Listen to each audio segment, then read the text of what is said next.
This month, it's local elections across the UK. In the remainder of the year, 64 democracies will elect new leaders across the globe. Many international outlets are criticising their respective campaigns for focusing on the personality of the candidates and not on their policies. So, what will political campaigning look like this year? And why will it be so important around the world and here in the UK? The Conservative Party won the last UK election back in 2019. However, the polls have changed a lot since then, and in the next general election, which could be in 2024, the Labour Party are likely to come out on top. This big swing between parties comes, at least in part, from successful Labour Party campaigning. In this campaign year and in some previous campaign years, we can definitely see more of the focus on the leader of the party, on the potential next Prime Minister. There have always been kind of attacks on an opponent as part of a political party's campaigning, but I do think that's kind of stepped up recently. I think that's been a trend over the past 20, maybe more years, and we'll probably see that reflected in the campaigning materials that are used as well. The biggest election in 2024 will be in India.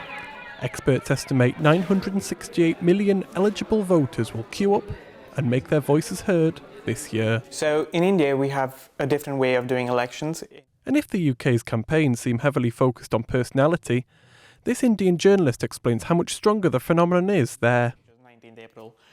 And is done through 7 different phases. You obviously have big personalities in the Indian election, and more so now than ever before, in terms of Narendra Modi, who's the Indian Prime Minister now. Before he was the Prime Minister, he used to be the Chief Minister of the state of Gujarat. He played on this idea of rags to riches, where he is someone who didn't have anything while growing up. Like, he sold tea at a railway station. Even in the most recent manifesto, if you look at the front page, you only see his photo, and he's like front and center of the BJP, of the Indian government.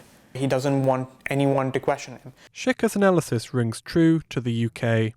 Personal attacks on party leaders are increasingly common and bitterer, and Kaylee doesn't think this change is for the better. I think it leads to a lot of disillusionment, so my hope is that the parties and parties outside of the main 2 parties as well can provide us with actual alternatives and kind of, give people something to vote for.